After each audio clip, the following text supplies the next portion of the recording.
Assalamu alaikum. Should we be making dua for Iran or not? We make dua for Muslims in Palestine, Sudan, Yemen. So why not Iran?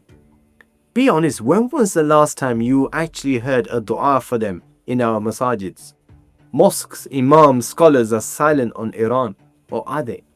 Is it just me, or has there actually been an awkward, deafening silence? Something doesn't add up. Muslims are suffering, but the Ummah feels hesitant. So what's behind this silence? We need to ask ourselves some uncomfortable questions. Firstly, are Muslims silent because Iran is Shia? 2. Is it because Iran is also seen as an aggressor? Or 3. Are we genuinely confused on how to view this war? And lastly, what does the Quran and Islam have to say about this situation? Let's answer these questions. First, for some context, who started the war? It was the US Zionist militia that started yet another unprovoked war of aggression against Iran.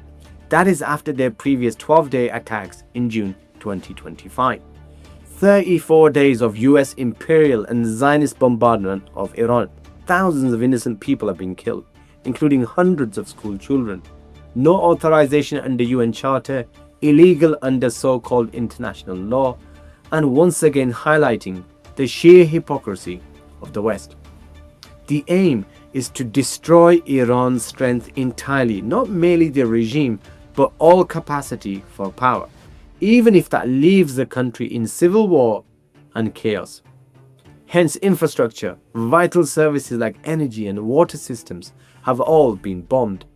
Beyond Iran, the ripple effects are global: rising fuel costs, food prices, economic strain, impacting ordinary people, ordinary households from the Middle East to Europe, from Pakistan to the Philippines. The entire world is suffering due to the American and Zionist imperial war. This should be our first point we articulate. But let's be honest, is the biggest fear factor Iran being Shia? Is this the real reason why confusion has resulted in an awkward silence? The oldest schism, which has historically been used to split the Muslim world. Shia versus Sunni, a tactic used to create fear, mistrust by Muslim politicians, leaders, and even non-Muslims alike to keep the Ummah divided and achieve their political agendas. Yes, differences exist, always will, no one is denying that. But the question is not whether differences exist. The question is, when Muslims are under attack, does Islam allow those differences to silence us? Allah subhanahu wa ta'ala says the believers are but brothers, so make reconciliation between your brothers. We're not identical brothers, agreeing on anything, but still we are one brotherhood. So the real issue is not theology here. Is whether sectarian thinking has paralyzed our thinking, our action and response to injustice. Muslims must look beyond this sectarian divide and unite upon Islam. And history teaches us a very important lesson. Wasn't it Fatimid Egypt which was so central to the rise of Salahuddin Ayyubi rahimullah, and ultimately the backbone to supporting the conquering of Jerusalem in 1187? Given that it no longer remained Fatimid after Salahuddin Ayyubi came into power, that's given. Today Iran has the same potential as once Fatimid Egypt had. Why can't a genuine Iran once again not be the backbone to supporting a future liberation of Palestine and Al-Aqsa? If and only if we were able to unite the Muslim Ummah without being fixated on sectarianism. Now let's address the second argument, and it's a serious one.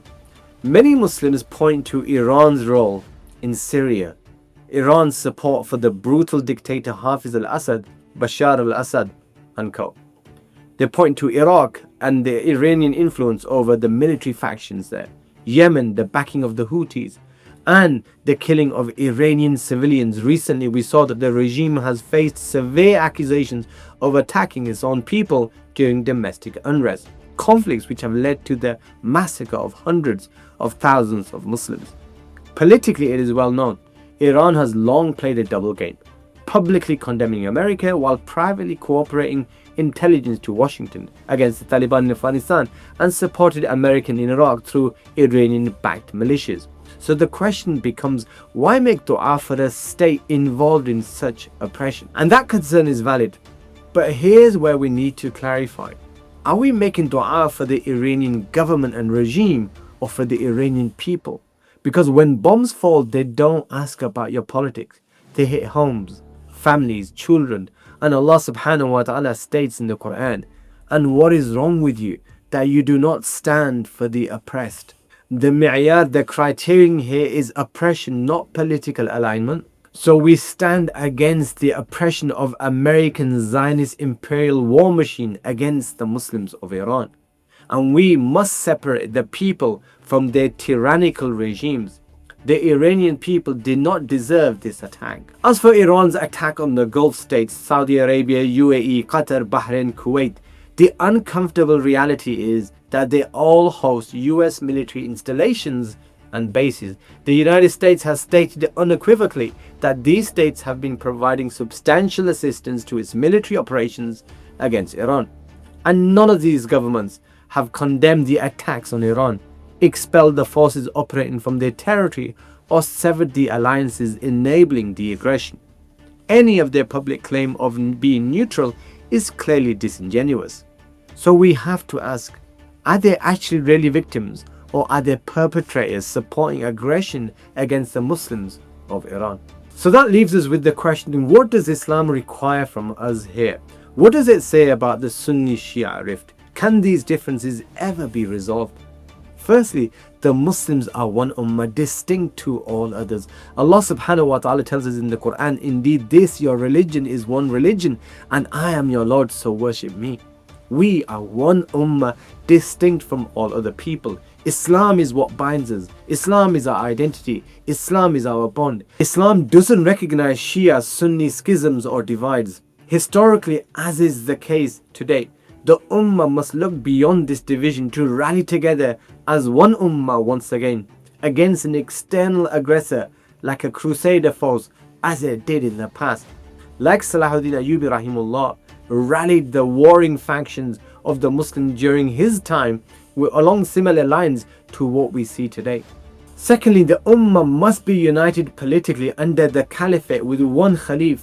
The Quran and Sunnah demand the unity of the Muslim ummah. Allah subhanahu wa ta'ala says, hold firmly to the rope of Allah altogether and do not be divided. Real unity doesn't come without political unity.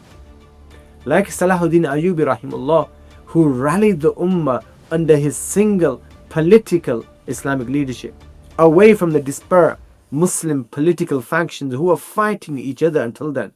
And this ummah has to have been the nation state, the nationalism, and all the false borders created to divide this ummah. And we must unite under a single caliphate, which represents the true interest of the Islamic ummah. Thirdly, Islam does not allow ikhtilaf, differences, to override justice. Allah subhanahu wa ta'ala states, O you who believe, be persistently standing firm for justice. Classical scholars were clear, Muslim lands must be defended from external aggression, regardless of our internal shortcomings and conflicts.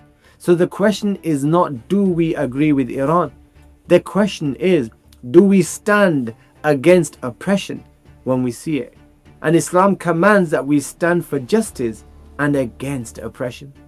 So to conclude, despite all of the valid criticisms of the Iranian regime, one point remains clear. In this situation, America and the Zionists are the clear warring aggressors in this current war, lacking any credibility.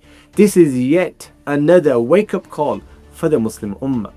The human misery unfolding in Iran, Lebanon and occupied Palestine is unbearable to witness.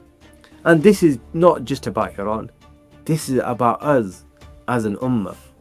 The Muslim ummah needs to come together and shed its historical fear-mongering between Sunni and Shia. We have seen that the Muslim ummah has much more to fear from Zionist and US imperialism than from Shias or Sunnis. We must take away three actions. Firstly, as Muslims, we must stand shoulder to shoulder with the Muslims of Iran. We are one ummah. Secondly, Islam commands Muslims to stand for justice, truth, and against oppression. So we must stand against the American Zionist imperial war, which is unjustifiable. And thirdly, the political unity of the Muslim Ummah is the need of the hour under a single Khalif and a Khilafah state. We must work and call for this political unity. Assalamu alaikum wa rahmatullahi wa barakatuh.